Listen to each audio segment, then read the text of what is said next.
Soil classification എന്ന് പറഞ്ഞാൽ സോയിലിൻ്റെ arrangement ആണ്. അത് സോയിൽ എങ്ങനെ അറേഞ്ച് ചെയ്തിരിക്കുക, അതിലെ പാർട്ടിക്കിളിൻ്റെ സൈസിനനുസരിച്ച് നമ്മൾ ഡിഫറെൻറ്റ് ഗ്രൂപ്പ്സ് ആയിട്ട് ഡിവൈഡ് ചെയ്യും. പല രീതിയിലുള്ള ക്ലാസിഫിക്കേഷൻ ഉണ്ട്. MIT, international, USA, United States, bureau of soil classification, അങ്ങനെ ഒരുപാട് ക്ലാസിഫിക്കേഷൻ ഉണ്ട്. അതിൽ നമുക്ക് പഠിക്കാനുള്ളത് ഇന്ത്യൻ സ്റ്റാൻഡേർഡ് ക്ലാസിഫിക്കേഷൻ ആണ്. ഇന്ത്യൻ സ്റ്റാൻഡേർഡ് ക്ലാസിഫിക്കേഷൻ പ്രകാരം സോയിലിനെ ബേസിക്കലി രണ്ടായിട്ട് ഡിവൈഡ് ചെയ്തിട്ടുണ്ട്. ഒന്ന് കോഴ്സും ഫൈനും. കോഴ്സ് ഗ്രേഡ് എന്ന് പറഞ്ഞാൽ നമ്മളൊരു മെറ്റീരിയൽ സീവ് ചെയ്ത് കഴിയുമ്പം 75 മൈക്രോണിൻ സീവിലൂടെ സീവ് ചെയ്ത് കഴിയുമ്പം ആ സോയിലിൻ്റെ 50%ഉം 75 മൈക്രോൺ സീവിൽ റീറ്റെയിൻ ചെയ്യുകയാണെങ്കിൽ അതിനെയാണ് നമ്മൾ കോഴ്സ് ഗ്രേഡ് സോയിൽ എന്ന് പറയാം.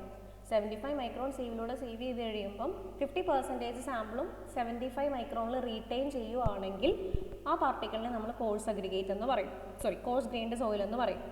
ഫൈൻ ഗ്രേഡ് എന്ന് പറഞ്ഞിട്ടുണ്ടെങ്കിൽ 50% കൂടുതൽ 75 മൈക്രോണിൽ കൂടെ സീവ് ചെയ്ത് പാസ് ചെയ്ത് വരികയാണെങ്കിൽ അങ്ങനെയുള്ളതിനെ ഫൈൻ ഗ്രെയിൻ എന്ന് പറയും. മൂന്നാമത്തെ ഒരു ക്ലാസിഫിക്കേഷൻ ആണ് ഓർഗാനിക് കണ്ടൻറ്റ്. അതിൽ ഓർഗാനിക്കും അതുപോലെ തന്നെ ഡീകമ്പോസ്ഡ് വെജിറ്റേഷനും ഒക്കെയുള്ള ഒരു പാർട്ടിക്കിൾ, സോയിൽ പാർട്ടിക്കിളാണ് അടുത്ത ക്ലാസിഫിക്കേഷൻ. അതിനെ നമ്മൾ പീറ്റ് എന്ന് പറയും, PT. ഇനി ഇന്ത്യൻ സ്റ്റാൻഡേർഡ് പ്രകാരം 18 ഗ്രൂപ്പായിട്ടാണ് സോയിലിനെ ക്ലാസിഫൈ ചെയ്യണത്. കോഴ്സ് ഗ്രേഡിൽ 8 ഗ്രൂപ്പും ഫൈൻ ഗ്രെയിനിൽ 9 ഗ്രൂപ്പ്സും പീറ്റ് എന്ന് പറയുന്ന ഒരു സിംഗിൾ കാറ്റഗറി. അങ്ങനെ 18 ഗ്രൂപ്പായിട്ടാണ് ഇന്ത്യൻ സ്റ്റാൻഡേർഡ് പ്രകാരം സോയിലിനെ ക്ലാസിഫൈ ചെയ്യുന്നത്. ഓക്കെ, അതിൻ്റെ ടേബിളാണ് ഈ തന്നിരിക്കുന്നത്. ഈ ടേബിളിൽ ഇന്ത്യൻ സ്റ്റാൻഡേർഡ് പ്രകാരം എങ്ങനെയാണ് സോയിലിനെ ക്ലാസിഫൈ ചെയ്യുന്നത്. കോഴ്സ് ഗ്രേഡിൽ തന്നെ വീണ്ടും 4 ക്ലാസിഫിക്കേഷൻ ഉണ്ട്. ഫൈൻ ഗ്രേഡിൽ തന്നെ വീണ്ടും 3 എണ്ണം ഉണ്ട്. കോഴ്സ് ഗ്രേഡിൽ ഉള്ള 3 ടൈപ്പാണ്. ആദ്യത്തെ ബൗൾഡർ. അതിന് പ്രത്യേകിച്ച് സിമ്പിളൊന്നുമില്ല. 300 mm ഡയമീറ്റർ കൂടുതലുള്ള പാർട്ടിക്കിൾസിനെയാണ് നമ്മൾ യൂഷ്വലി ബൗൾഡർ എന്ന് പറയാം. അതിൻ്റെ ഷേപ്പ് ആംഗുലാർ ആയിരിക്കും. അത് ബൾക്കിയാണ്, വളരെ ഹാർഡാണ്. റോക്ക് പാർട്ടിക്കിൾസ് ആണ് യൂഷ്വലി അത് കാണാറുള്ളത്. രണ്ടാമത്തേന്ന് പറഞ്ഞാൽ കോബിളാണ്. കോബിൾ എന്ന് പറയുന്നതിന് സിമ്പിളൊന്നും നമ്മൾ ഡിനോട്ട് ചെയ്യാറില്ല. 300 mm കുറവും 80 mm റീറ്റെയിൻ ചെയ്യുകയും ചെയ്യണം. 300 mm സൈസിൽ ഡയമീറ്ററിൽ കുറവും 80 mm സീവിൽ റീറ്റെയിൻ ചെയ്യുകയാണെങ്കിൽ അതിനെ നമ്മൾ കോബിൾ എന്ന് പറയും. അടുത്തതാണ് ഗ്രാവൽ. ഗ്രാവലിൻ്റെ നൊട്ടേഷനാണ് ക്യാപിറ്റൽ G. അത് 2 ടൈപ്പ് ഉണ്ട്, കോഴ്സും ഉണ്ട് ഫൈനും ഉണ്ട്. 80 mm സീവിലൂടെ പാസ് ചെയ്ത് 4.75 mm റീറ്റെയിൻ ചെയ്യുന്നതിനെയാണ് ഗ്രാവൽ എന്ന് പറയുക. അതിൽ കോഴ്സ് ഗ്രേഡ് എന്ന് പറഞ്ഞാൽ 80 mm സീവ് ചെയ്ത് 20 mm റീറ്റെയിൻ ചെയ്യുന്നതിനെയാണ് കോഴ്സ്. 20 mm തൊട്ട് 4.75, 20 mm സീവ് ചെയ്ത് 4.75 mm റീറ്റെയിൻ ചെയ്യുന്നതിനെ ഫൈൻ എന്നും പറയും. പാർട്ടിക്കിൾസിൻ്റെ പ്രോപ്പർട്ടിയാണ് റൗണ്ടഡ് ആണ്, ആംഗുലർ ഷേപ്പ് അല്ലെങ്കിൽ റൗണ്ടഡ് ടു ആംഗുലർ ആ രീതിയിൽ കാണാറുണ്ട്. ബൾക്കിയാണ്, ഹാർഡ് റോക്ക് പാർട്ടിക്കിൾസ് ആണ് യൂഷ്വലി കാണാറ്. അടുത്തതാണ് സാൻഡ്. S കൊണ്ട് ഡിനോട്ട് ചെയ്യും. 4.75 mm സീവിലൂടെ സീവ് ചെയ്ത് 75 മൈക്രോണിൽ റീറ്റെയിൻ ചെയ്യുന്നതിനെയാണ് സാൻഡ് എന്ന് പറയുക. അത് 3 ടൈപ്പ് ഉണ്ട്, കോഴ്സ്, മീഡിയം, ഫൈൻ. കോഴ്സ് എന്ന് പറഞ്ഞാൽ 4.75 സീവ് ചെയ്ത് 2 mm റീറ്റെയിൻ ചെയ്യുന്നതാണ് കോഴ്സ്. മീഡിയം എന്ന് പറഞ്ഞാൽ 2 mm തൊട്ട് 425 മൈക്രോൺ സീവിൽ റീറ്റെയിൻ ചെയ്യുന്നതിന് മീഡിയം എന്ന് പറയും. ഫൈൻ എന്ന് പറഞ്ഞാൽ 425 മൈക്രോണും തൊട്ട് പോയി 65 മൈക്രോൺ വരെ റീറ്റെയിൻ ചെയ്യുന്നതിനെയാണ് ഫൈൻ ഗ്രേഡ് എന്ന് പറയും. ഓക്കെ, ഇനി അടുത്തത് ഫൈൻ ഗ്രേഡ് കമ്പോണൻസ് ആണ്. അത് 3 എണ്ണം ഉണ്ട്. Silt, clay, organic matter. സിൽറ്റിൻ്റെ നൊട്ടേഷൻ ക്യാപിറ്റൽ M ആണ്. അതിൻ്റെ റിമാർക്ക് അല്ലെങ്കിൽ പാർട്ടിക്കിൾ സൈസ് എന്ന് പറഞ്ഞാൽ 75 മൈക്രോണിൽ കൂടെ താഴെയുള്ള പാർട്ടിക്കിൾസിനെയാണ് നമ്മൾ സിൽറ്റ് എന്ന് പറയുക. ഇതെങ്ങനെ നമ്മൾ മനസ്സിലാക്കണമെന്ന് വെച്ചാൽ ഐഡൻറ്റിഫൈ ബിഹേവിയർ ദാറ്റ് ഈ സ്ലൈറ്റ്ലി പ്ലാസ്റ്റിക് ആയിരിക്കും. അതായത് നമുക്ക് മൗൾഡ് ചെയ്യാൻ പറ്റുമോ എന്ന് ചോദിച്ചാൽ പറ്റും, പക്ഷെ എന്നാൽ ഫുള്ളായിട്ട് നമുക്ക് മൗൾഡ് ചെയ്തൊരു ഷേപ്പിലേക്ക് മാറ്റാനുള്ള ബുദ്ധിമുട്ടുകൾ ഉണ്ടാവും. ഇനി സ്ട്രെങ്ത് ഉണ്ടാവില്ല എയർ ഡ്രൈ ചെയ്ത് കഴിഞ്ഞാൽ. അതായത് ഇത് നന്നായിട്ട് ഡ്രൈ ചെയ്ത് നമ്മൾ യൂസ് ചെയ്ത് കഴിഞ്ഞാൽ ഇതിന് സ്ട്രെങ്ത് ഉണ്ടാവില്ല. അതായത് നമുക്ക് എന്താ പറയുക, ക്ലേ പോലത്തെ, ക്ലേ അല്ല, ക്ലേക്കാളും കുറച്ചും കൂടെ സൈസ് ഉള്ളൊരു സാധനമാണ് സിൽറ്റ്. അടുത്താണ് ക്ലേ എന്ന് പറയുന്നത്. അതിൻ്റെ നൊട്ടേഷൻ C ആണ്. 75 മൈക്രോണിൽ താഴെയുള്ള പാർട്ടിക്കിൾസ് തന്നെയാണ് ക്ലേ ആയിട്ടും പറയുക. ഇത് പ്ലാസ്റ്റിക് ആണ്, നമുക്ക് ഏത് ഷേപ്പിലേക്ക് വേണമെങ്കിലും അതിനെ മൗൾഡ് ചെയ്യാം. അതിന് കൺസിഡറബിൾ സ്ട്രെങ്ത് ഉള്ള ഒരു കമ്പോണൻ്റ് ആണ് ക്ലേ എന്ന് പറയുന്നത്. മൂന്നാമത്താണ് ഓർഗാനിക് മാറ്റർ. ഓർഗാനിക് മാറ്റർ എന്ന് പറഞ്ഞാൽ വേരിയസ് സൈസസിൽ കാണും. അതായത് ഡീകമ്പോസ് ചെയ്ത് പല സ്റ്റേജസിലുള്ള പാർട്ടിക്കിൾസ് ഉള്ളതാണ് ഓർഗാനിക് മാറ്റേഴ്സ്. ഓക്കെ, ഇതാണ് ബേസിക് ക്ലാസിഫിക്കേഷൻ. ഇനി ഇത് കഴിഞ്ഞിട്ട് ഈ കോഴ്സ് ഗ്രെയിനെയും ഫൈൻ ഗ്രെയിനെയും നമ്മൾ ഓൾറെഡി പറഞ്ഞു. കോഴ്സ് ഗ്രെയിൻ എന്ന് പറഞ്ഞിട്ടുണ്ടെങ്കിൽ ഗ്രാവൽ ആൻഡ് സാൻഡ് എന്ന് സബ് ഡിവൈഡ് ചെയ്യുമെന്ന് പറഞ്ഞു. ആ സോയിലിനെ ജി കൊണ്ടാണ് ഗ്രാവൽ എന്ന് പറയുക. When more than 50% of post fractures return on 4.75 mm അതിനെ ഗ്രാവൽ എന്ന് പറയും. 50% 4.75 mm സീവിലൂടെ പാസ് ചെയ്ത് വരികയാണെങ്കിൽ അതിനെ നമ്മൾ സാൻഡ് എന്നും പറയും. ഈ കോഴ്സ് ഗ്രെയിൻ്റെ സോയിലിനെയാണ് ഫർദറായിട്ട് 8 ഡിവൈഡ് ചെയ്തേക്കണേ. അതാണ് ടേബിൾ നമ്പർ 5.6 ഇത്. ഈ കോഴ്സ് ഗ്രെയിനെ വീണ്ടും ഗ്രാവലും സാൻഡും ഉണ്ട്, അതിനെ വീണ്ടും 8 ഡിവൈഡ് ചെയ്തിട്ടുണ്ട്. അതാണ് ഈ ടേബിളിൽ കാണുന്നത്. ഓക്കെ, ഇത് പഠിക്കാൻ പറ്റുന്ന പോലെ പഠിക്കാം. പിന്നെ ഫൈൻ ഗ്രെയിൻ ആണ് അടുത്തത്. ഫൈൻ ഗ്രെയിനിലെ പറഞ്ഞു, ഫൈൻ ഗ്രെയിനെ 3 സബ് ഡിവിഷനായിട്ട് പിന്നെയും ഡിവൈഡ് ചെയ്യും ലിക്വിഡ് ലിമിറ്റിൻ്റെ ബേസിസിൽ. സിൽട്ട് ആൻഡ് ക്ലേ എന്ന് പറയുന്നത് ലോ കംപ്രസിബിലിറ്റി ആണ്.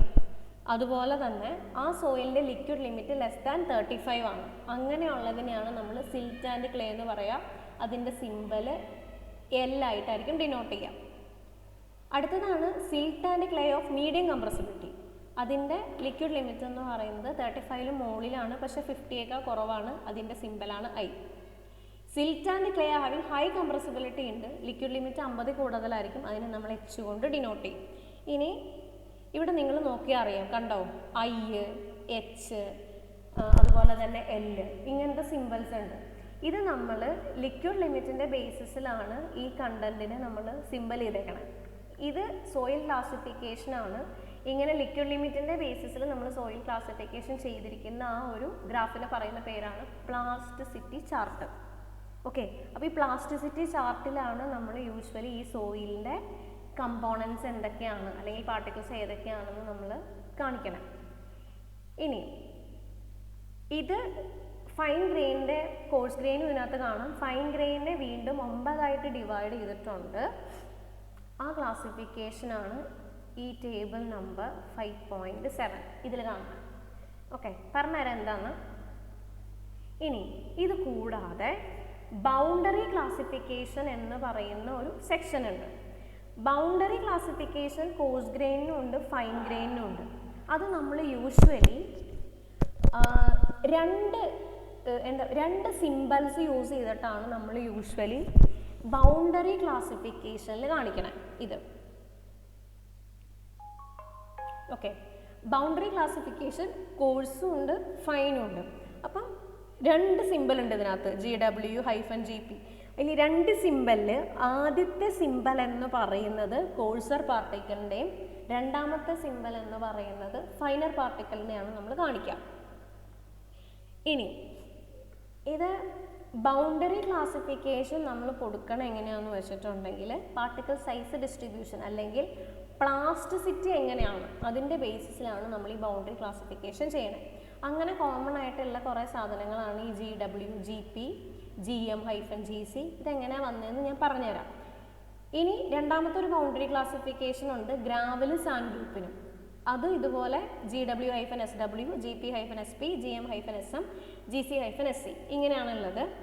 ഇതിൽ എങ്ങനെയാണ് ചെയ്യണമെന്ന് വെച്ചാൽ നമ്മൾ പാർട്ടിക്കിൾ സൈസ് ഡിസ്ട്രിബ്യൂഷൻ ചെയ്ത് കഴിയുമ്പം CUൻ്റെ വാല്യൂയും CCയുടെ വാല്യൂയും കിട്ടും. അതുകൂടാതെ പ്ലാസ്റ്റിസിറ്റി ഇൻഡെക്സും കിട്ടും. അത് വെച്ചിട്ടാണ് നമ്മൾ ഈ ബൗണ്ടറി ക്ലാസിഫിക്കേഷൻ ചെയ്യണം. അപ്പം ഒരു ഗ്രാവലുണ്ട് 10% ഫൈൻനെസ് ആണ്. അങ്ങനെയാണെങ്കിൽ അതിന് CUൻ്റെ വാല്യൂ 20 ആണെന്ന് വിചാരിക്കുക, CCയുടെ വാല്യൂ 2ഉം IPയുടെ വാല്യൂ 6ഉം ആണെങ്കിൽ അതിന് നമ്മൾ ക്ലാസിഫൈ ചെയ്യണം എങ്ങനെയാണ്? ഗ്രാവലാണ് തന്നിരിക്കുന്നത്, അതുകൊണ്ട് ആദ്യത്തെ സിമ്പിൾ G ആയിരിക്കണം. ഇനി നമ്മൾ W എന്ന് പറഞ്ഞ സിമ്പിൾ ഇവിടെ എവിടെയെങ്കിലും W കണ്ടായിരുന്നോ? ഇല്ല. W നമ്മൾ എങ്ങനെ പറയും? W എന്ന് ഉദ്ദേശിക്കുന്നത് വെൽ ഗ്രേഡഡ് ആണോ എന്നാണ്. ഓക്കെ, അതാണ് W കൊണ്ട് ഉദ്ദേശിക്കുന്നത്. ഇനി അത് കഴിഞ്ഞിട്ട് നമ്മൾ എന്ത് ചെയ്യണം? IPയുടെ വാല്യൂ തന്നിട്ടുണ്ട് 6. IPയുടെ വാല്യൂ വെച്ചിട്ടാണ് നമ്മൾ GM എന്ന് എഴുതിയത്. ഇനി അതെങ്ങനെ വന്നതെന്ന് ഈ ടേബിളിൽ നിന്ന് പറഞ്ഞുതരാം. ഓൾറെഡി പറഞ്ഞു കോഴ്സ് ഗ്രെയിൻഡ് സോയിലിനെ സാൻഡും ഗ്രാവലും ഉണ്ട്. അതിനെ വീണ്ടും നമ്മൾ 8ആയിട്ട് ക്ലാസിഫൈ ചെയ്യും. അതാണ് കോഴ്സ് ഗ്രെയിൻഡിൻ്റെ ക്ലാസിഫിക്കേഷൻ. അതിൽ ആദ്യത്തെ ക്ലാസിഫിക്കേഷനാണ് ഗ്രാവൽ. മോർ ദാൻ എന്താണ്, നമ്മൾ സേവ് ചെയ്യുന്നതിൻ്റെ ഹാഫിൽ കൂടുതൽ പോർഷൻ 4.75 mm റീറ്റെയിൻ ചെയ്യുകയാണ് എങ്കിൽ അതിനെ നമ്മൾ ഗ്രാവൽ എന്ന് പറയും. 4.75 mm 50% കൂടുതൽ താഴേക്ക് പോരുകയാണെങ്കിൽ അതിനെ നമ്മൾ സാൻഡ് എന്ന് പറയും. അതാണ് രണ്ട് മെയിൻ ക്ലാസിഫിക്കേഷൻ. അതിനെ വീണ്ടും രണ്ടായിട്ട് ഡിവൈഡ് ചെയ്തിട്ടുണ്ട് അതിൻ്റെ എമൗണ്ട് ഓഫ് ഫൈൻനെസ് വെച്ചിട്ട്. അതാണ് ക്ലീൻ ഗ്രാവൽസ് എന്ന് പറയും. ക്ലീൻ ഗ്രാവൽസ് എന്ന് പറഞ്ഞാൽ ഫൈൻനെസ് ലെസ് ദാൻ 5%. ഗ്രാവലിൽ തന്നെ ഫൈൻനെസ് 5% താഴെയുള്ളൂ എങ്കിൽ അതിനെ ക്ലീൻ ഗ്രാവൽസ് എന്ന് പറയും. 12% കൂടുതൽ ഫൈൻനെസ് ഉണ്ടെങ്കിൽ അതിനെ gravel with appreciable amount of fineness എന്ന് പറയും. ഇതിനെ വീണ്ടും രണ്ടായിട്ട് ഡിവൈഡ് ചെയ്തിട്ടുണ്ട്. അതാണ് GW എന്ന് ഡിനോട്ട് ചെയ്യുന്നത് ഗ്രാവലാണ്. അതുപോലെ വെൽ ഗ്രേഡഡ് ഗ്രാവൽസ് ആയതുകൊണ്ടാണ് അതിനെ GW എന്ന് റെപ്രസെൻറ്റ് ചെയ്യണം. അതിൻ്റെ വാല്യൂ CU എന്ന് പറയുന്നത് ഗ്രേറ്റർ ദാൻ 4ഉം CCയുടെ വാല്യൂ 1നും 3നും ഇടയിലായിരിക്കും. അങ്ങനെയാണെങ്കിൽ നമ്മൾ അതിന് കൊടുക്കുന്ന ഗ്രാവലിൻ്റെ സിമ്പലാണ് GW. പുവർലി ഗ്രേഡഡ് ആണെങ്കിൽ യൂസ് ചെയ്യുന്ന സിമ്പലാണ് GP. G എന്ന് പറഞ്ഞാൽ ഗ്രാവൽ, P എന്ന് പറഞ്ഞാൽ പുവർലി ഗ്രേഡഡ് ആണ്. അത് ഒരു ഗ്രഡേഷൻ, നമ്മൾ ഗ്രഡേഷൻ കർവ് വരയ്ക്കുമ്പം ഈ പറഞ്ഞ ഒരു റിക്വയർമെൻറ്റും മീറ്റ് ചെയ്യില്ല. അങ്ങനെയുള്ളതിനാണ് പുവർലി ഗ്രേഡഡ് ഗ്രാവൽ എന്ന് പറയാം. ഇനി അടുത്തതിൽ ഫൈൻനെസ് 12% കൂടുതലാണ്. അതിനെ നമ്മൾ സിൽറ്റും ക്ലേ കണ്ടൻറ്റുമായിട്ടാണ് പറയാം. ഗ്രാവൽ GM, അതായത് gravel with medium silt. Gravel M എന്താണ്, സിൽറ്റിൻ്റെ സിമ്പലാണ്. സിൽറ്റ് യൂസ് ചെയ്യുന്ന സിമ്പലാണ് M. കണ്ടോ, സിൽറ്റിന് കൊടുത്ത സിമ്പലാണ് M. ക്ലേക്ക് C ആണ്, ഓർഗാനിക് മാറ്റർ O ആണ്. അപ്പം ഗ്രാവലിൽ ഫൈൻനെസ് കൂടുതലുള്ള സാധനമാണ്. അപ്പം 12% കൂടുതൽ ഫൈൻനെസ് ഉണ്ട്. അപ്പം അതുകൊണ്ട് നമ്മൾ അതിനെ GM, സിൽറ്റ് ആയതുകൊണ്ട് GM എന്ന് പറഞ്ഞു. അപ്പം സിൽറ്റി ഗ്രാവൽസ് എന്നാണ് അത് ഡിനോട്ട് ചെയ്യുക. അതിൻ്റെ IP പ്ലാസ്റ്റിസിറ്റി ലിമിറ്റ് എന്ന് പറയുന്നത് ലെസ് ദാൻ 4 ആണ്. അറ്റർബർഗ് ലിമിറ്റ് എന്ന് പറയുന്നത് ബിലോ A ലൈൻ. ഇനി പ്ലാസ്റ്റിസിറ്റി ചാർട്ടിൽ ഇതാണ് പ്ലാസ്റ്റിക് ചാർട്ട്, ഇതാണ് A ലൈൻ. A ലൈൻ എന്ന് പറഞ്ഞാൽ പ്ലാസ്റ്റിസിറ്റി ഇൻഡെക്സിൻ്റെ വാല്യൂ നമ്മളൊരു സോയിൽ ക്ലാസിഫൈ ചെയ്ത് കഴിയുമ്പം പ്ലാസ്റ്റിസിറ്റി ഇൻഡെക്സിൻ്റെ വാല്യൂ 0.73 × WL-20.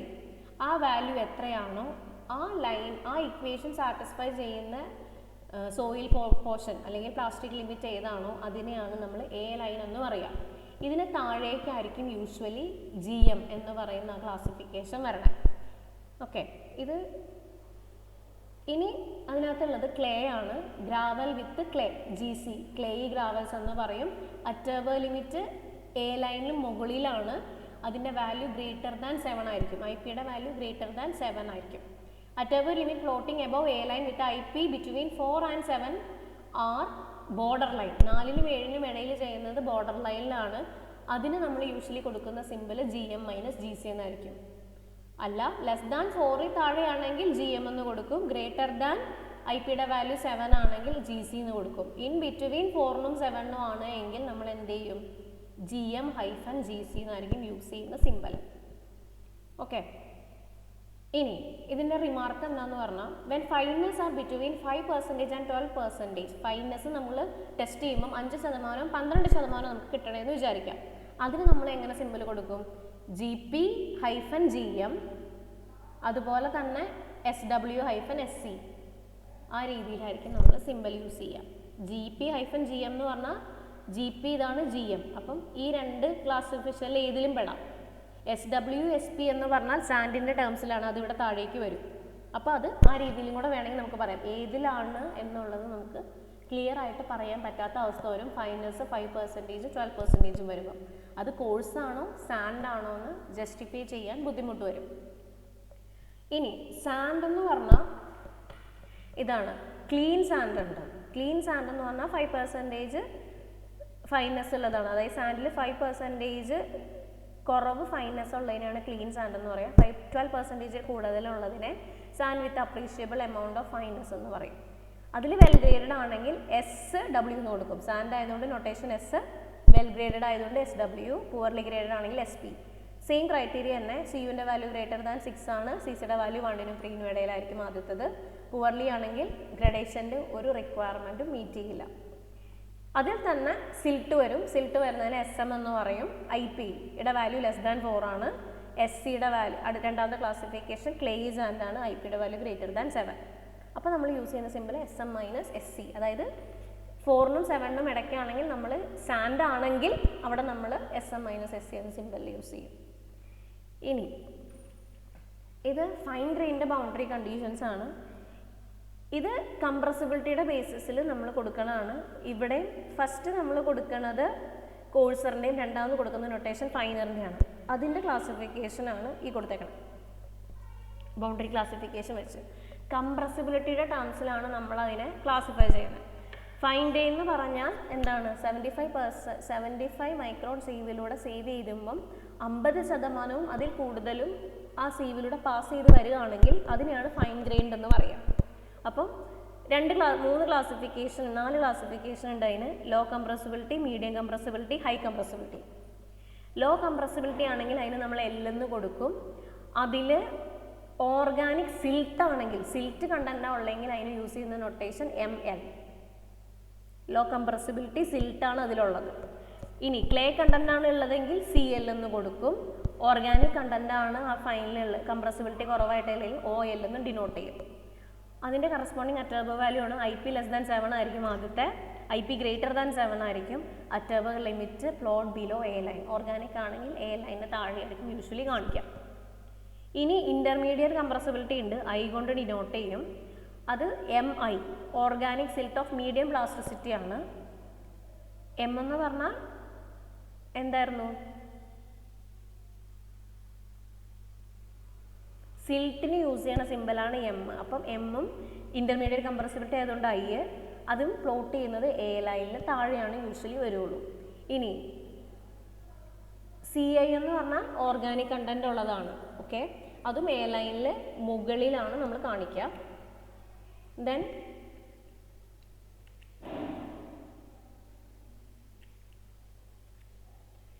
അടുത്തത് ഒ ഐ ആണ്. ഓർഗാനിക് കണ്ടന്റ് ഉള്ള ലോ കംപ്രസിബിലിറ്റി ആയിട്ടുള്ള ഇൻ്റർമീഡിയറ്റ് കംപ്രസിബിലിറ്റി ആയിട്ടുള്ള സോയിൽ, ഫൈൻ ഗ്രൈൻഡ് സോയിൽ, അതും എ ലൈനിൽ ബിലോ ആയിരിക്കും കാണിക്കുക. ഹൈ കംപ്രസിബിലിറ്റി ആണെങ്കിൽ എം എച്ച് എന്ന് കാണിക്കും. അത് ഓർഗാനിക് വിത്ത് ഹൈ കംപ്രസിബിലിറ്റി കാണിക്കാനാണ് എച്ച്. എം എന്ന് പറഞ്ഞാൽ സിൽറ്റ്. അത് മെറ്റബോളിക് ലിമിറ്റിന് എ ലൈനിൽ ബിലോ ആയിരിക്കും കാണിക്കുക.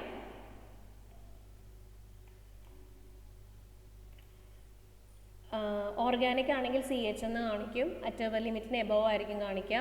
എ ലൈനിൽ എബോവ് ആയിരിക്കും പ്ലോട്ട് ചെയ്യുക. ഒ എച്ച് എന്ന് പറഞ്ഞാൽ organic layer. Last one peat. Peat എന്ന് പറഞ്ഞത് നമ്മൾ സിമ്പിളൊന്നും കാണിക്കാറില്ല, ഹൈലി ഓർഗാനിക് കണ്ടന്റ് ഉള്ള സോയിലാണ്. ഇതാണ് യൂഷ്വലി ഇന്ത്യൻ സ്റ്റാൻഡേർഡ് പ്രകാരം നമ്മൾ ക്ലാസിഫൈ ചെയ്യുന്ന സോയിൽസ്. ഇത് പഠിച്ചു വയ്ക്കാൻ പറ്റുന്നവർ പഠിച്ചു വയ്ക്കുക. ഞാൻ ഇതിൻ്റെ ഒരു പ്രോബ്ലം ചെയ്യിക്കാം. ഇങ്ങനെയാണ് ക്വസ്റ്റ്യൻ വരണേ യൂഷ്വലി. ഈ first question എഴുതാമോ?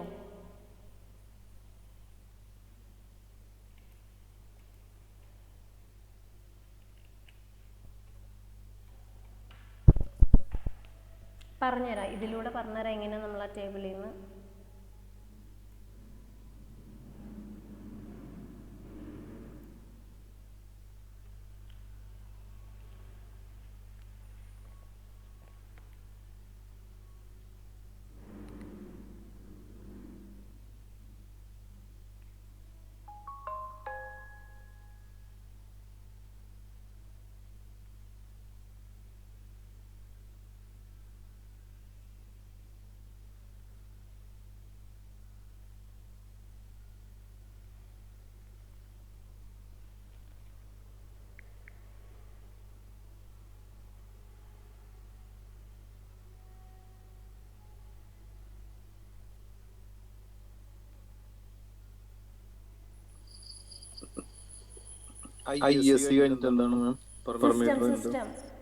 Indian standard classification system.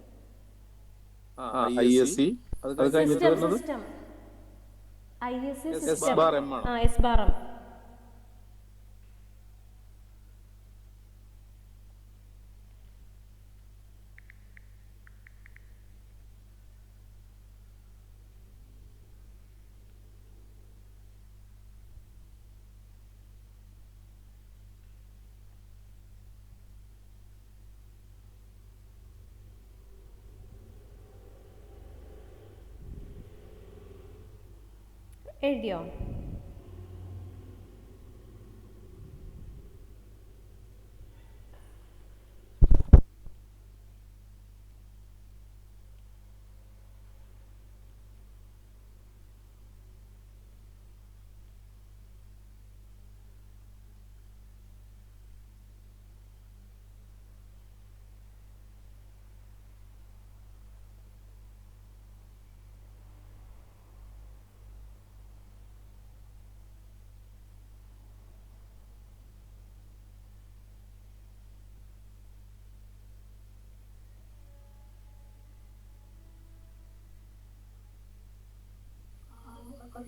എഴുതിയോ? ഏത്? അല്ല അല്ല അല്ല അല്ല അല്ല അല്ല പറയാം. ക്വസ്റ്റ്യൻ അത്രേ ഉള്ളൂ, ആ ടേബിളും കൂടെ ഉള്ളൂ. ക്വസ്റ്റ്യൻ ആ ടേബിളും കൂടെ എഴുതുക, ബാക്കി ആൻസർ ആണ്.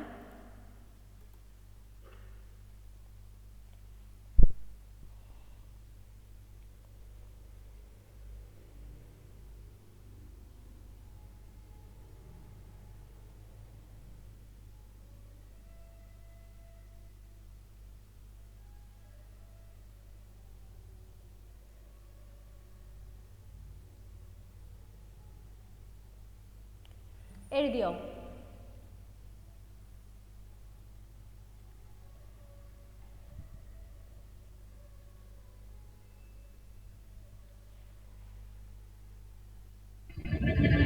Okay.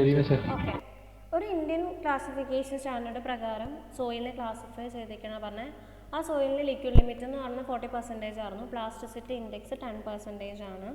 Percentage of passing 4.75 mm sieve എന്ന് പറയുന്നത് 60% ആണ്. Percentage of passing 75 micron sieve എന്ന് പറയുന്നത് 45% ആണ്. അപ്പം നമ്മൾ ആദ്യം നോക്കേണ്ടത് ഇത് കോഴ്സ് ഗ്രെയിൻഡ് ആണോ ഫൈൻ ഗ്രെയിൻഡ് ആണോ എന്നാണ്. എങ്ങനെ കോഴ്സ് ഗ്രെയിൻ ആണോ ഫൈൻ ഗ്രെയിൻ ആണോ എന്ന് നോക്കണേ?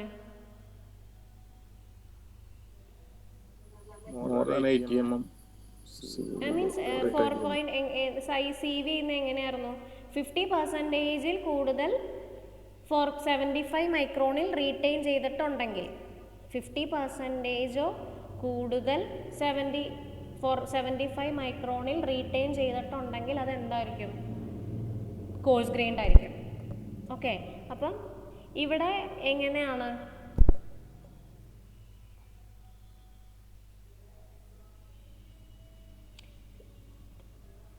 75 മൈക്രോൺ സീവിലൂടെ പാസ് ചെയ്തേക്കണതാണ് 45% ഉള്ളൂ. അപ്പോൾ എന്തോരം റീറ്റെയിൻ ചെയ്തിട്ടുണ്ടാവും?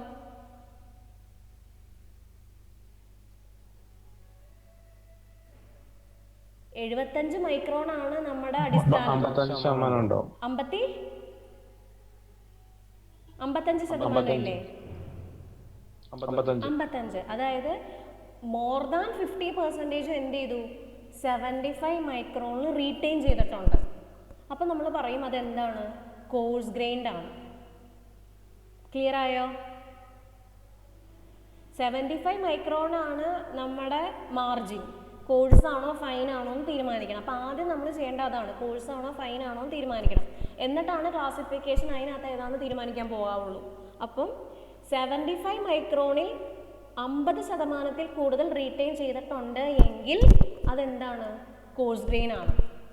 അപ്പം ഇവിടെ പാസ് ചെയ്തേക്കണ തന്നത് ഇത് നോക്കരുത്. പാസ് ചെയ്തേക്കണ 45%. അപ്പോൾ റീറ്റെയിൻ ചെയ്തേക്കണ എന്തോരോ 55% ഉണ്ട്. അപ്പം 50%-ൽ കൂടുതൽ എന്ത് ചെയ്തിട്ടുണ്ട്? 75 മൈക്രോൺ സീവിൽ റീറ്റെയിൻ ചെയ്തിട്ടുണ്ട്. അതുകൊണ്ട് നമ്മൾ പറയും കോഴ്സ് ഗ്രെയിൻഡ് ആണ് എന്ന്. ക്ലിയർ ആയോ? ആദ്യത്തെ മനസ്സിലായോ പോയിന്റ്?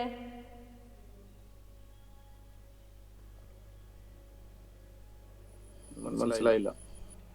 നമ്മൾ തന്ന ക്ലാസിഫിക്കേഷൻ പ്രകാരം നമ്മൾ കണ്ടുപിടിക്കണം ആ ടേബിളിൽ നിന്ന് ഏത് ഗ്രൂപ്പിലാണ് ഈ പറഞ്ഞ പ്രോപ്പർട്ടീസ് തന്നെ സോയിൽ ഇരിക്കണേന്ന്. അപ്പം അതിനു വേണ്ടി ആദ്യം നമ്മൾ കണ്ടുപിടിക്കേണ്ടത് തന്ന സാമ്പിള് കോഴ്സ് ഗ്രെയിൻ്റെ റിസൾട്ടാണോ തന്നേക്കണേ ഫൈൻ ഗ്രെയിൻഡ് സോയിലിൻ്റെ റിസൾട്ടാണോ തന്നേക്കണേന്ന് കണ്ടുപിടിക്കണം. കോഴ്സ് ഗ്രെയിൻ ആണോ ഫൈൻ ഗ്രെയിൻ ആണോ എന്ന് എങ്ങനെ അറിയും? അതിനുള്ള നമ്മുടെ മാർജിൻ എന്ന് പറഞ്ഞാൽ 75 മൈക്രോൺ ആണ്. 75 മൈക്രോണിൽ 50% കൂടുതൽ റീറ്റെയിൻ ചെയ്തിട്ടുണ്ട് എങ്കിൽ അത് കോഴ്സ് ഗ്രെയിൻഡ് ആണ്. ഓക്കെ, 50% കൂടുതൽ 75 മൈക്രോണിൽ കൂടെ പാസ് ചെയ്ത് വന്നിട്ടുണ്ട് എങ്കിൽ അതെന്താണ്? ഫൈൻ ഗ്രെയിൻഡ് ആണ്. ക്ലിയർ ആയോ?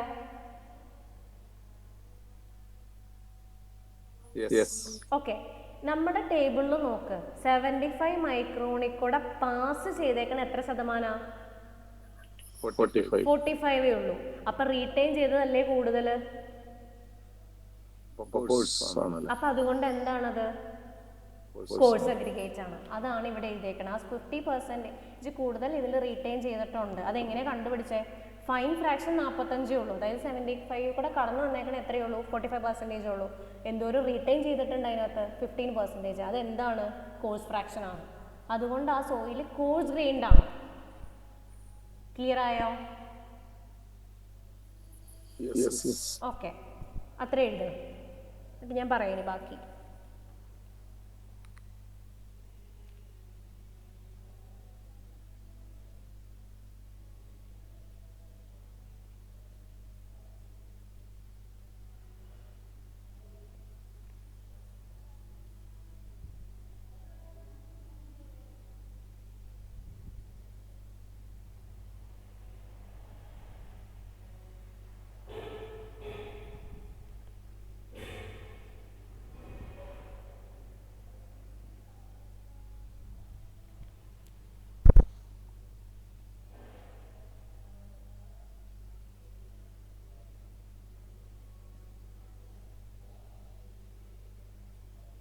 എഴുതിയോ?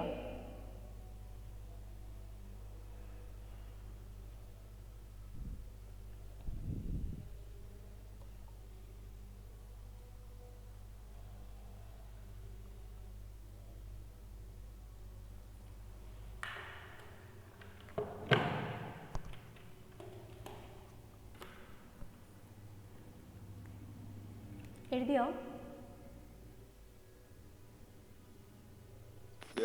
ഓക്കെ, ഇനി നമ്മൾ കണ്ടുപിടിക്കേണ്ട അടുത്തൊരു കണ്ടന്റ് എന്ന് പറഞ്ഞാൽ, ഇപ്പോൾ കോഴ്സ് ഫ്രാക്ഷൻ എന്തോരം ഉണ്ടെന്ന് കിട്ടി. ആ കോഴ്സിൽ ഗ്രാവലിൻ്റെ ഫ്രാക്ഷൻ എത്രത്തോളം ഉണ്ട്, സാൻഡ് എത്രത്തോളം ഉണ്ട്? കോഴ്സിൽ തന്നെയുള്ള ക്ലാസിഫിക്കേഷൻ എന്താണ്? കണ്ടോ, കോഴ്സിൽ തന്നെ ഗ്രാവലും ഉണ്ട് സാൻഡും ഉണ്ട്. അപ്പോൾ ഗ്രാവൽ പോർഷൻ എന്തോരം ഉണ്ട്, സാൻഡ് എന്തോരം ഉണ്ടെന്ന് കണ്ടുപിടിക്കണം. ക്ലിയർ ആയോ? ഇപ്പോൾ നമ്മൾ കോഴ്സ് എന്ന് കണ്ടുപിടിച്ചു.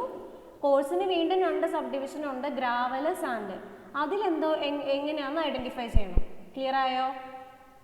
അതാണ് ഇനി ചെയ്യാൻ പോണേ. അപ്പം ഗ്രാവൽ ഫ്രാക്ഷൻ കണ്ടുപിടിക്കണം. ഗ്രാവൽ ഫ്രാക്ഷൻ എന്ന് പറഞ്ഞാൽ എങ്ങനെയാണ് കണ്ടുപിടിക്കണേ? പെർസെൻറ്റേജ് റീറ്റെയിൻഡ് ഓൺ 4.75 mm സീവാണ്. Okay, gravel fraction. ഇത് ഗ്രാവൽ ഫ്രാക്ഷൻ എങ്ങനെയാ? എടുത്തതിൻ്റെ 50% കൂടുതൽ 4.75 mm റീറ്റെയിൻ ചെയ്യുകയാണെങ്കിൽ അത് ഗ്രാവലാണ്. ക്ലിയർ ആയോ പറഞ്ഞേ? ഇപ്പോൾ കോഴ്സാന്ന് കണ്ടുപിടിച്ചു. ആ കോഴ്സിൽ 4.75 mm 50% കൂടുതൽ റീറ്റെയിൻ ചെയ്യുകയാണ് എങ്കിൽ അത് ഗ്രാവലാണ്. 50% കൂടുതൽ പാസ് ചെയ്ത് പോരുകയാണെങ്കിൽ അത് സാൻഡാണ്. ക്ലിയർ ആയോ? ഓക്കെ, അപ്പം അതെന്തോരം ഉണ്ടെന്ന് ഐഡൻറ്റിഫൈ ചെയ്യണം. ഇനി അതിനെങ്ങനെ അറേഞ്ച് ചെയ്യണം? നമുക്ക് 4.75 mm സീവ് ചെയ്ത് പോന്നേക്കണ എമൗണ്ട് കിട്ടിയിട്ടുണ്ട്. എത്രയാ? 60% അല്ലേ? 4.75 mm സീവിലൂടെ പാസ് ചെയ്തേക്കണ 60%. അപ്പൊ റീറ്റെയിൻ ചെയ്തേക്കണ എന്ത് പോർഷൻ ആയിരിക്കും? ഗ്രാവൽ ഫ്രാക്ഷൻ ആണ്. ആ ഗ്രാവൽ എത്ര ശതമാനം ഉണ്ട്? 40%. ഇതിവിടെ നിർത്തുക. താഴേക്ക് വരുമ്പം ഇനി കോഴ്സായി, അത് ഫിക്സ് ചെയ്തു. നമ്മുടെ കയ്യിൽ കോഴ്സ് സാമ്പിൾ മാത്രമേ ഉള്ളൂ, അത് 100%. അതിനെ നമ്മൾ ഗ്രാവലാണോ സാൻഡാണോ എന്ന് ഐഡൻറ്റിഫൈ ചെയ്യണം. ഗ്രാവൽ ആണെങ്കിൽ എന്താണ്? 4.75 mm 50% കൂടുതൽ റീറ്റെയിൻ ചെയ്യും. റീറ്റെയിൻ ചെയ്യണം. ഇവിടെ എത്രത്തോളം പാസ് ചെയ്ത് പോകുന്നു? 60% കൂടുതൽ പാസ് ചെയ്ത് പോകുന്നു. അപ്പോൾ 40% അതിനകത്ത് ഗ്രാവൽ ഫ്രാക്ഷൻ ഉള്ളൂ. ബാക്കി ഫുൾ എന്താണ്? സാൻഡാണ്. ഓക്കെ, ഇനി അതിൽ തന്നെ കോഴ്സ് ഫ്രാക്ഷൻ മൊത്തം 55% ആയിരുന്നു. 40% ഗ്രാവലാണ്, സാൻഡിൻ്റെ ഫ്രാക്ഷൻ എത്രത്തോളം ഉണ്ട്? 15%.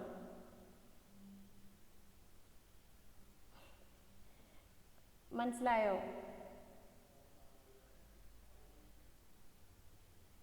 ഗ്രാവൽ ഫ്രാക്ഷൻ ആകെ ഉള്ളത് 40%. നമ്മൾ എടുത്ത സാമ്പിളിൽ കോഴ്സ് ഗ്രെയിൻഡ് ആണെന്ന് പറഞ്ഞു. ആ കോഴ്സ് ഗ്രെയിൻ എത്രത്തോളം ഉണ്ട്? 55% ഉണ്ട്. ഓക്കെ, ഫൈൻ പോർഷൻ 45% ആണ്. അങ്ങനെ 100% സാമ്പിൾ. ഓക്കെ, അതിൽ എന്താണ് 55% കോഴ്സ് ഫ്രാക്ഷനിൽ 10%, 40% എന്താണ്? ഗ്രാവലാണ്. മനസ്സിലായോ? സാൻഡ് ബാക്കി എത്രത്തോളം ഉണ്ട്? 15% ഉള്ളൂ. ക്ലിയർ ആയോ? ഓക്കെ, ഇങ്ങനെ നമ്മൾ കണക്ട് ചിന്തിച്ച് ആ ടേബിൾ ചെയ്യാൻ പറ്റുള്ളൂ. കോഴ്സ് ഫ്രാക്ഷൻ എന്തോരം ഉണ്ടെന്ന് നോക്കി ആ കോഴ്സിൽ ഗ്രാവലും സാൻഡും എന്തോരം ഉണ്ടെന്ന് ഐഡന്റിഫൈ ചെയ്യണം. കോഴ്സ് നോക്കിക്കഴിഞ്ഞപ്പോൾ 55%. ആ 55%ൽ ഗ്രാവൽ എന്തോരം വേണം? ഈ 55%ൻ്റെ 50% കൂടുതൽ റീറ്റെയിൻ ചെയ്യുകയാണെങ്കിൽ എന്താണ്? ഗ്രാവലാണ്. പക്ഷെ ഇവിടെ 4.75 mm സീവ് ചെയ്ത് പാസ് ചെയ്ത് പോന്നേക്കണം 60%. അപ്പം നമ്മുടെ ഗ്രാവലിൽ നമ്മുടെ സാമ്പിളിൽ 40% എന്താണ്? ഗ്രാവൽ ഫ്രാക്ഷനാണ്. അപ്പോൾ 55% ഉള്ള കോഴ്സ് ഫ്രാക്ഷനിൽ 40% ഗ്രാവൽ പോർഷനാണ്.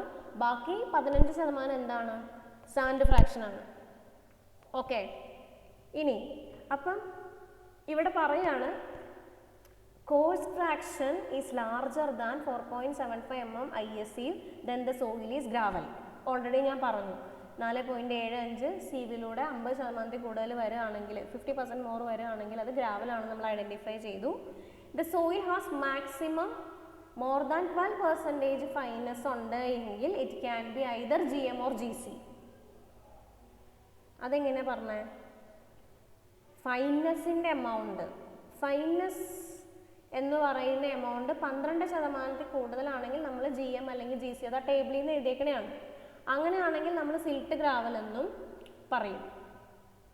ജനറലൈസ് ചെയ്ത് പറഞ്ഞ് എഴുതി വയ്ക്കുക ചെയ്യുന്നത് ഈ ക്വസ്റ്റ്യനിൽ. ഇതിപ്പോൾ കോഴ്സാണെന്ന് ഐഡൻറ്റിഫൈ ചെയ്തു, കോഴ്സിലെ ഗ്രാവൽ പോർഷൻ ആണെന്ന് പറഞ്ഞു. ഗ്രാവൽ പോർഷനിൽ പിന്നെ എന്തുണ്ട്? ക്ലാസിഫിക്കേഷൻ ഉണ്ട്. ദേ ഗ്രാവൽ പോർഷൻ ആണെന്ന് പറഞ്ഞു. ഈ ഗ്രാവലിൽ എന്തുണ്ട്? GM ഉണ്ട്, GC ഉണ്ട്. GM ഉം GC എങ്ങനെ വരണേ? സിൽറ്റ് ക്ലേയി കണ്ടന്റും ഉണ്ടാവും. സിൽറ്റി ഗ്രാവൽസ് ആവാം, ക്ലേയി ഗ്രാവൽസ് ആവാം. അതെങ്ങനെയാ? പ്ലാസ്റ്റിസിറ്റി ഇൻഡെക്സിന്റെ ബേസിസിലാണ് പറയണേ. 4%, IP-യുടെ വാല്യൂ 4ഉം ലെസ് ദാൻ 4ഉം ഗ്രേറ്റർ ദാൻ 7ഉം. ഇവിടെ IP-യുടെ വാല്യൂ എത്രയാണ്? IP ആണ് പ്ലാസ്റ്റിസിറ്റി ഇൻഡെക്സ്, 10% ഉള്ളൂ. അപ്പം ഇവിടെ ഏത് വരും? ഗ്രാവലിൽ 10% എന്ന് പറഞ്ഞാൽ ഗ്രേറ്റർ ദാൻ ഇതാണ്. അപ്പം GC ക്ലേ ആണ്. അല്ലെങ്കിൽ ലെസ് ദാൻ 4 ആയിരുന്നെങ്കിൽ സിൽറ്റി ഗ്രാവൽസ് ആയിരിക്കും. അപ്പോൾ ഇവിടെ നമ്മൾ എഴുതുമ്പോൾ എന്ത് ചെയ്യും? 12% കൂടുതൽ ഫൈനസ് ആണെങ്കിൽ GM എന്ന് പറയാം. അപ്പോൾ ഇവിടെ 10% ഉള്ളൂ അല്ലേ? 10% പ്ലാസ്റ്റിസിറ്റി ഇൻഡെക്സ് ഉള്ളൂ, 12% കൂടുതലില്ല. അങ്ങനെയാണെങ്കിലാണ് നമ്മൾ GM എന്ന് പറയാം. അപ്പം അതുകൊണ്ട് ഇതിനെ നമുക്ക് എന്ത് പറയാം? GC എന്ന് പറയാം. അല്ലെങ്കിൽ നമ്മൾ GM അല്ലെങ്കിൽ GC എന്ന് പറയണമെങ്കിൽ 12% കൂടുതൽ ഫൈനസ് വേണം. ഇവിടെ നോക്കുമ്പം 10% ഉള്ളത്, അതുകൊണ്ട് നമ്മൾ അതിനെ GM സിൽറ്റി സോയിൽ എന്ന് പറയും. ഓക്കെ, ഇത് ജസ്റ്റ് ഒന്ന് അറിഞ്ഞു വയ്ക്കുക. ചെയ്യാൻ പറ്റുന്നവർ ആ ടേബിൾ പഠിച്ചാലാണ് ഇത് നമുക്ക് ചെയ്യാൻ പറ്റുള്ളൂ. പറ്റണ പോലെ പഠിക്കുക, ഇല്ലെങ്കിൽ വിട്ടേരാൻ. ഈ ക്ലാസ്സിൽ ജസ്റ്റ് ഒന്ന് പറഞ്ഞു തന്നേ ഉള്ളൂ.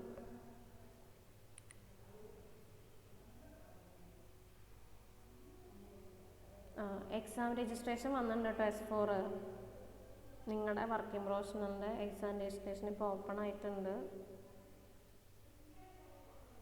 ഫീസ് അടയ്ക്കേണ്ട ലാസ്റ്റ് ഡേറ്റ് 4/3/2026 കേട്ടോ. സ്റ്റുഡൻറ്റ് സബ്മിറ്റ് ചെയ്യേണ്ടത് 2, 3, കോളേജ് സബ്മിറ്റ് ചെയ്യേണ്ടത് 4, 3. അപ്പം എല്ലാവരും പോർട്ടലിൽ കയറി എക്സാം രജിസ്ട്രേഷൻ സബ്മിറ്റ് ചെയ്യുക. അതിന്റെ പ്രൊസീജിയർ ഒന്നുകൂടെ ഇടാവോ?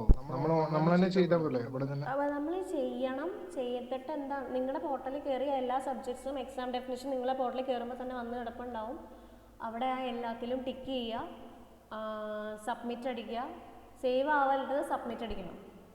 ഓക്കെ, അതിനുശേഷം അതിനകത്തൊരു എമൗണ്ട് കാണിക്കുന്നുണ്ടാവും. ആ എമൗണ്ട് നിങ്ങൾ ഒന്നുമെങ്കിൽ കളക്ട് ചെയ്ത് ഒരാളുടെ ഗൂഗിൾ പേയിൽ നിന്ന് കോമൺ ആയിട്ട് കളക്ട് ചെയ്തിട്ട് അയക്കുക.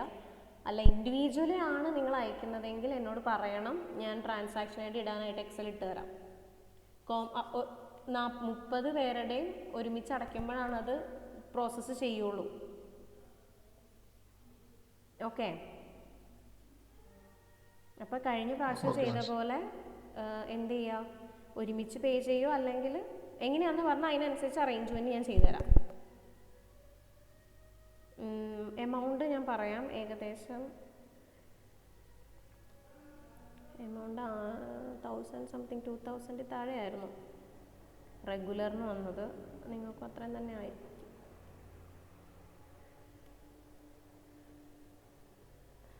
എക്സാക്ട് എത്രയാണെന്ന് നോക്കിയിട്ട് പറയാം. റെഗുലറിൻ്റെ എമൗണ്ട് സിവിലിന് 2625 2625 അത്ര എമൗണ്ടാണ് വരണേ. നോട്ടീസ് ഇടും. നോട്ടീസ് നിങ്ങൾക്ക് ഒഫീഷ്യൽ മെയിൽ വരും, അതിൽ പറയും. 2-ാം തീയതിക്കുള്ളിൽ സ്റ്റുഡൻസ് ഇൻഡിവിജ്വലി പോർട്ടലിൽ നിന്ന് കംപ്ലീറ്റ് ചെയ്യണം. 4-ാം തീയതി കോളേജ് സബ്മിഷൻ പോകും. ഓക്കെ, ഞാൻ ഗ്രൂപ്പിൽ ഇട്ടിട്ടുണ്ട് നോട്ടിഫിക്കേഷൻ. ഓക്കെ, ഞാൻ സെക്കൻഡ് മൊഡ്യൂൾ ഇവിടെ വെച്ച് നിർത്താണ്. അത്യാവശ്യം എല്ലാം പോർഷൻ കവർ ചെയ്തിട്ടുണ്ട്. ബാക്കി നിങ്ങളിനി വായിച്ച് നോക്കാം. ഇത് പഠിക്കാൻ പറ്റുന്നവർ പഠിക്കുക, അത്രേ ഞാൻ പറയുള്ളൂ. പെർമിയബിലിറ്റി പഠിപ്പിച്ചു, പ്രോബ്ലം ചെയ്തില്ലേ. ഇനി നെക്സ്റ്റ് തേർഡ് മൊഡ്യൂളാണ്. തേർഡ് മൊഡ്യൂൾ ഞാൻ നോട്ട് ഇട്ടിട്ടില്ല, നോട്ട് ഞാൻ ഇട്ട് തരാം. ഓക്കെ, തേർഡ് മൊഡ്യൂളിൽ 3-4 കാര്യങ്ങളുണ്ട്. ഒരു വെർട്ടിക്കൽ ലോഡ് കൊടുക്കുമ്പം എങ്ങനെയാണ് ഒരു പർട്ടിക്കുലർ ഡെപ്തിൽ സ്ട്രെസ് ഡെവലപ്പ് ചെയ്യുന്നത്, അതാണ് നമ്മൾ തേർഡ് മൊഡ്യൂളിൽ ഡിസ്കസ് ചെയ്യണം. അതുകൂടാതെ തേർഡ് മൊഡ്യൂളിൽ നമ്മൾ ഇഫക്റ്റീവ് സ്ട്രെസ് എങ്ങനെ കാണും, അങ്ങനെ ഒരു സെക്ഷനും കൂടെ ഉണ്ട്. പിന്നെ ഉള്ളത് കോമ്പാക്ഷൻ. ഈ 3 സെക്ഷനാണ് ഈ മൊഡ്യൂളിലുള്ളത്. Effective stress, vertical stress, compaction. Effective stress ഒരു കേസ്, വെർട്ടിക്കൽ സ്ട്രെസ്സിൽ തന്നെ 2 മെത്തേഡ്, 2 മെത്തേഡ്, ദെൻ കോമ്പാക്ഷൻ. ഇത്രയും കേസാണ് പഠിക്കണം.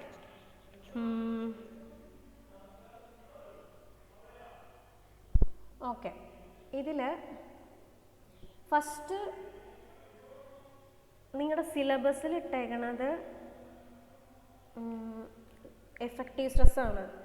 ഞാൻ എഫക്റ്റീവ് സ്ട്രെസ്സിന് പകരം തൽക്കാലം ആദ്യം ഞാൻ വെർട്ടിക്കൽ സ്ട്രെസ് എടുക്കാം. കാരണം കുറച്ചുകൂടെ എളുപ്പം അത് പഠിച്ചിട്ട് ഇത് പഠിക്കുമായിരിക്കും.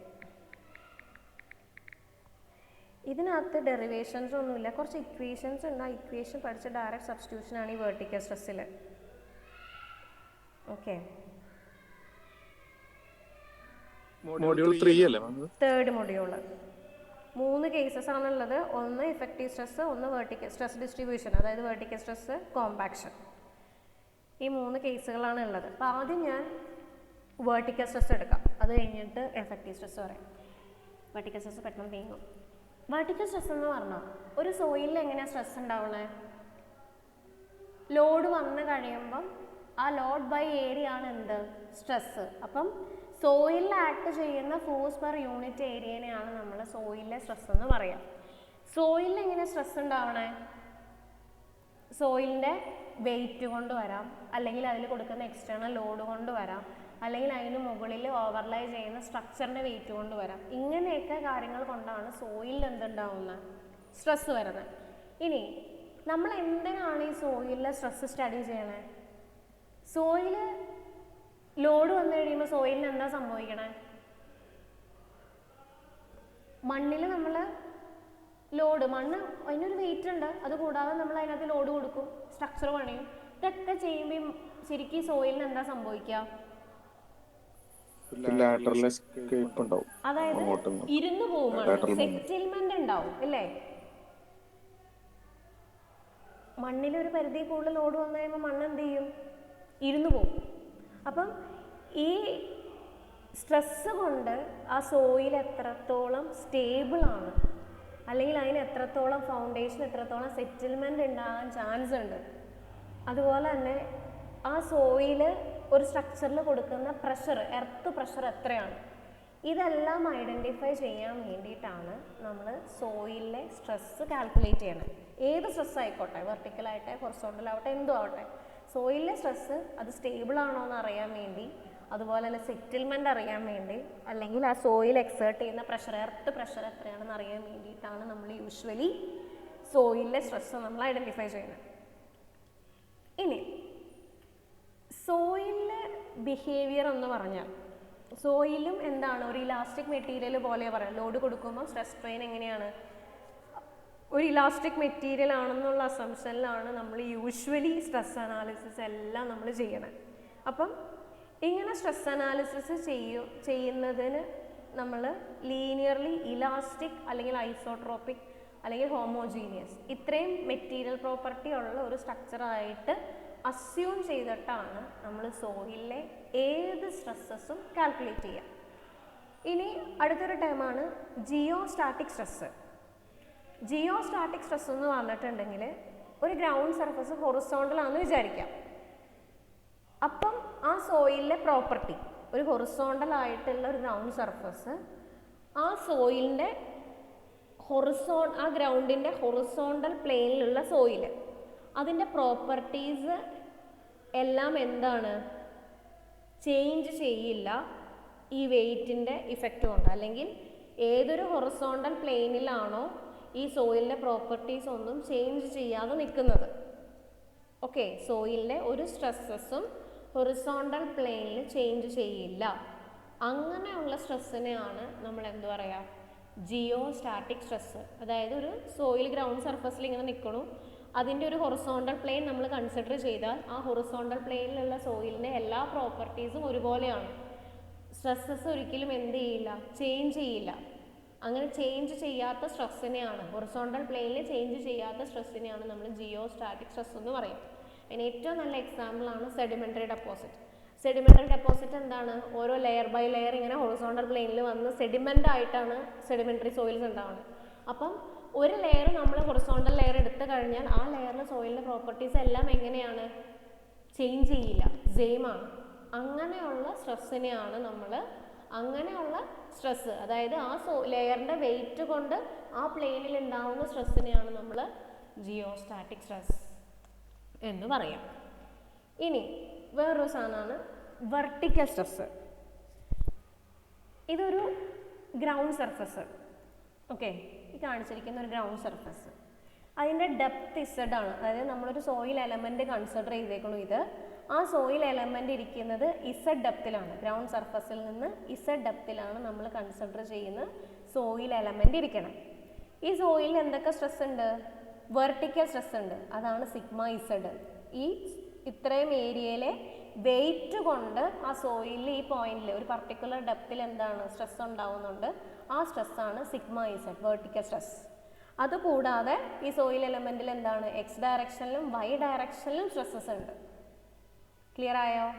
ഇനി ഒരു ഹൊറിസോണ്ടൽ പ്ലെയിൻ, നമ്മളൊരു പർട്ടിക്കുലർ ഡെപ്ത് ഇസഡിൽ ഒരു പോയിന്റ് കൺസിഡർ ചെയ്യുന്നു ഗ്രൗണ്ട് സർഫസിന് താഴെ, ആ പോയിന്റിലെ വെർട്ടിക്കൽ സ്ട്രെസ് കണ്ടുപിടിക്കണം. അതായത് ഈ കാണിച്ചിരിക്കുന്ന സെക്ഷൻ എ ഇല്ലേ, ആ സെക്ഷൻ എ എവിടെയാണ് ഇരിക്കണേ, ഗ്രൗണ്ട് സർഫസിൽ നിന്ന് ഇസഡ് ഡെപ്ത് താഴെയാണ് ഇരിക്കണേ. അപ്പം ഇസഡ് ഡെപ്ത് താഴെ ഈ പോയിന്റിൽ ഉള്ള സ്ട്രെസ് കണ്ടുപിടിക്കണം. അതിനെയാണ് വെർട്ടിക്കൽ സ്ട്രെസ് എന്ന് പറയാം. അതെങ്ങനെ കണ്ടുപിടിക്കും? സ്ട്രെസ് എന്ന് പറഞ്ഞാൽ എന്താണ്, ഫോഴ്സ് ബൈ ഏരിയ ആണ്. ഓക്കെ, അപ്പം ഈ ഇസഡ് ഡെപ്തിലെ ഫോഴ്സ് എന്ന് പറഞ്ഞാൽ എന്താണ്, ഈ സോയിലിൻ്റെ വെയിറ്റ് ആണ്. അപ്പം ഇസഡ് ഡെപ്തിലെ സ്ട്രെസ് എന്ന് പറഞ്ഞാൽ weight of the soil by area. എത്ര ഏരിയയിലാണോ നമ്മൾ ആ സോയിൽ ഉള്ളത് ആ ഏരിയ. ഇപ്പോൾ അപ്പം വെയിറ്റ് ഓഫ് ദ സോയിൽ എങ്ങനെ കണ്ടുപിടിക്കും? വെയിറ്റ് ഓഫ് ദ സോയിൽ നമ്മൾ എങ്ങനെ കണ്ടുപിടിക്കണേ?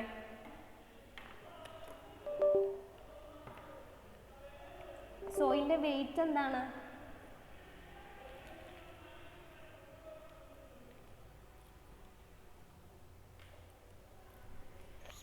ഏതൊരു സാധനവും സ്ട്രെസ് എന്ന് പറഞ്ഞാൽ എന്താണ്?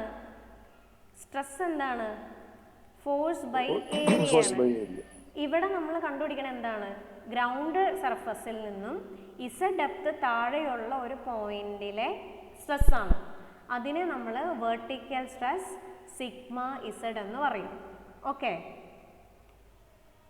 ആ വെർട്ടിക്കൽ സ്ട്രെസ് എങ്ങനെയാണ് വരണത്? ഇതിൻ്റെ മുകളിൽ, അതായത് ഇത്ര ഡെപ്തിലുള്ള സോയിലിൻ്റെ വെയിറ്റ് കൊണ്ടാണ്. അപ്പം വെയിറ്റ് ഓഫ് ദ സോയിലാണ് ഇവിടുത്തെ ഫോഴ്സ് എന്ന് പറയുന്നത്, വേറെ എക്സ്റ്റേണൽ ഫോഴ്സ് ഒന്നുമില്ല. അപ്പോൾ വെയിറ്റ് ബൈ ഏരിയ ആണ്. ഓക്കെ, ഈ വെയിറ്റ് എങ്ങനെ കണ്ടുപിടിക്കും? സോയിലിന്റെ വെയിറ്റ് അതെങ്ങനെ കണ്ടുപിടിക്കും? നമുക്ക് യൂണിറ്റ് വെയിറ്റ് എന്ന് പറഞ്ഞൊരു ടേം നമ്മൾ ഫസ്റ്റ് മൊഡ്യൂളിൽ പഠിച്ചിട്ടുണ്ട്, ഗാമ. അതെന്താണ്? വെയിറ്റ് ഓഫ് സോയിൽ ബൈ വോളിയാണ് അല്ലേ? യൂണിറ്റ് വെയിറ്റ് എന്ന് പറഞ്ഞാൽ വെയിറ്റ് ബൈ വോളിയാണ്. ഡെൻസിറ്റി എന്താണ്? മാസ് ബൈ വോളിയാണ്. അപ്പോൾ നമുക്ക് സോയിലിൻ്റെ വെയിറ്റ് നമുക്ക് എങ്ങനെ കാണാം? ഗാമ ഇൻറ്റു വോളിയാണ് അല്ലേ? അപ്പോൾ നമുക്ക് സിഗ്മ ഇസഡ് എങ്ങനെ എഴുതാം? വെയിറ്റ് ബൈ ഏരിയ ആണ്. ആ വെയിറ്റ് എന്ന് പറയുന്നത് എന്താണ്? Gamma into V by area ആണ്. ക്ലിയർ ആയോ?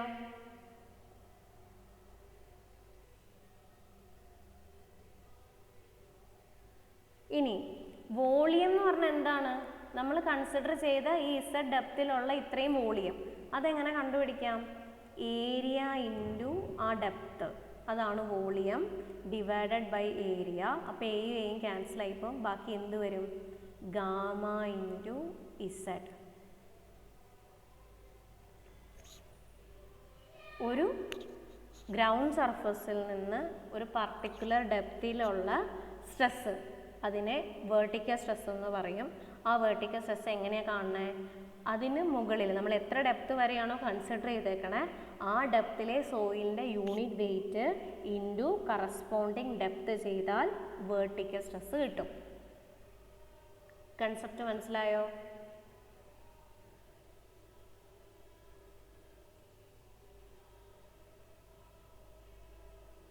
ഹലോ, വെർട്ടിക്കൽ സ്ട്രെസ് എന്താന്ന് മനസ്സിലായോ?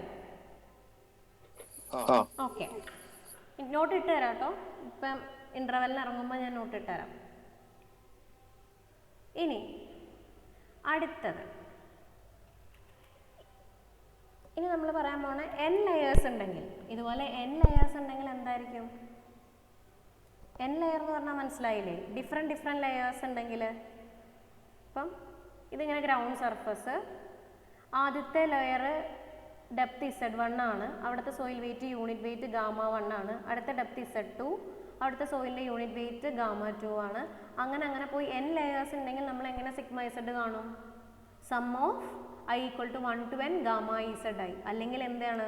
Sigma Z is equal to gamma 1 Z1 plus gamma 2 Z2 plus gamma 3 Z3, അങ്ങനെ പോകും. n ലെയേഴ്സ് ഉണ്ടെങ്കിൽ അങ്ങനെ സം ചെയ്താണ് നമ്മൾ എടുക്കണം. ക്ലിയർ ആയോ? അതിനെ നമ്മൾ സമ്മേഷൻ രീതിയിൽ ഒറ്റ രീതിയിൽ കാണിച്ചാണിത്. Sum of i equal to 1 to n gamma i ZI, ഇങ്ങനെ എഴുതുന്നതിന് പകരം. ഓക്കെ, ഇത് ഇമ്പോർട്ടൻ്റ് ആണ് കേട്ടോ, പഠിക്കണേ. ഇനി രണ്ട് കാര്യോടെ പറഞ്ഞിട്ട് ബ്രേക്ക് തരാം. ഇനി അടുത്ത സാധനം ഹൊറിസോണ്ടൽ സ്ട്രെസ്.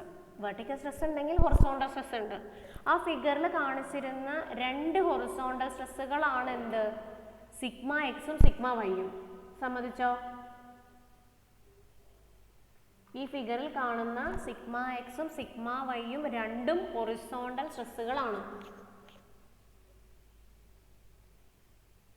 സമ്മതിച്ചോ? മനസ്സിലായോ? ഇത് പ്ലാൻ ആണ് തന്നിരിക്കുന്നത്. ഒരു സോയിൽ എലമെന്റ് എടുത്താൽ അതിന്റെ പ്ലാൻ വ്യൂ ആണ് നമ്മുടെ ഈ ചെറിയ റെക്ടാങ്കിൾ കാണിച്ചേക്കണേ. ഓക്കെ, ഈ കാണിച്ചിരിക്കണ എന്താണ്? പ്ലാൻ ആണ്. പ്ലാൻ എന്ന് പറയുമ്പോൾ എന്താണ്? ലെങ്ത്തും വിട്ടും ആണ്. ആ ലെങ്ത്തും വിട്ടിലും ആ ഒരു സോയിൽ എലമെന്റിന് ലെങ്ത്തും വിട്ടിലും ആക്ട് ചെയ്യുന്ന സ്ട്രെസ്സസ് ആണിത്. സിഗ്മ എക്സും വൈയും. എക്സ് ഡയറക്ഷനിലുള്ളത് സിഗ്മ എക്സ്, വൈ ഡയറക്ഷനിലുള്ള സിഗ്മ വൈ. അത് രണ്ടും എന്താണ്? ഹൊറിസോണ്ടൽ സ്ട്രെസ്സസ് ആണ്. വെർട്ടിക്കലി ഏത് മാത്രമേ ഉള്ളൂ? ഡെപ്ത് അലോങ് ഇസഡ് ആക്സിസ് ആണ്. അപ്പോൾ അതുകൊണ്ട് അവിടെ മാത്രമേ ഉള്ളൂ എന്ത്? Vertical stress. ബാക്കി രണ്ടും എന്താണ്? ഹൊറിസോണ്ടൽ സ്ട്രെസ് ആണ്. സമ്മതിച്ചോ? മനസ്സിലായോ?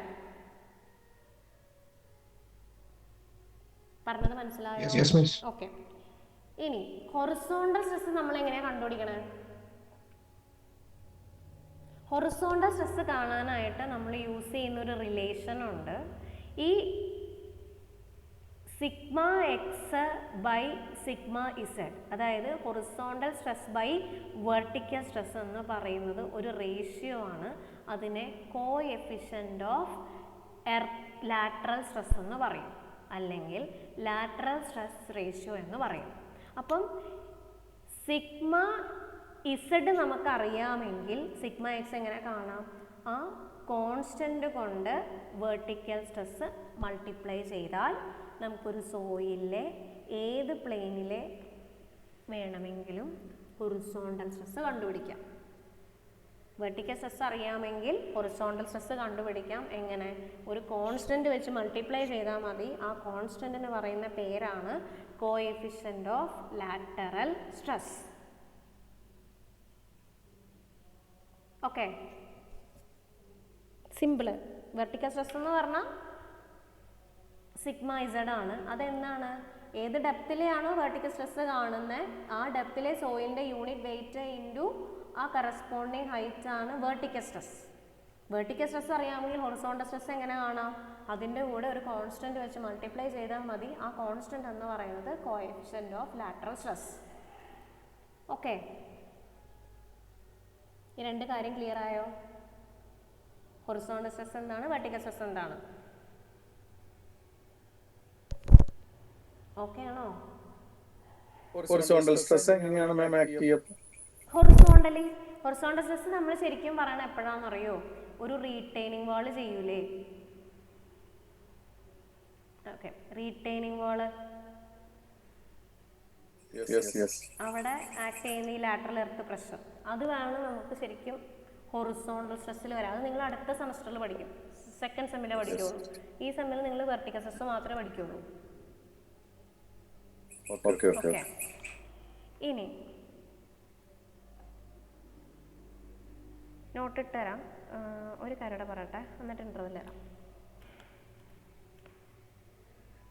ഓക്കെ, ഇനി ആ കെ എന്ന് പറയുന്നതിന് നമ്മൾ പല കേസുണ്ട്. Active earth pressure, passive earth pressure case, അങ്ങനെയൊക്കെ പറഞ്ഞ് എർത്ത് പ്രഷർ അറ്റ് റെസ്റ്റ്. അപ്പം അങ്ങനെ പല കേസിൽ നമ്മൾ ചെയ്യും.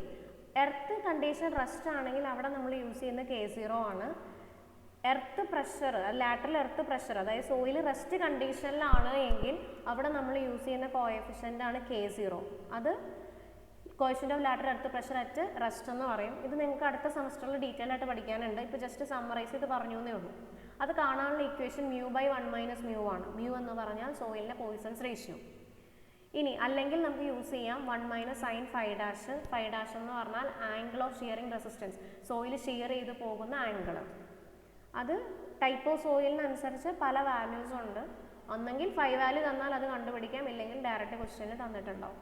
ഇത് നിങ്ങൾ അടുത്ത സെമസ്റ്ററിൽ ഡീറ്റെയിൽഡ് ആയിട്ട് പഠിക്കും. ഇപ്പം നിങ്ങൾക്ക് ബ്രീഫായിട്ട് ഇങ്ങനെ തന്നോന്നേ ഉള്ളൂ എന്താണെന്നറിയാം. ഓക്കെ, 15 മിനിറ്റ് ബ്രേക്കിന് പോയിട്ട് 8:45 കയറും.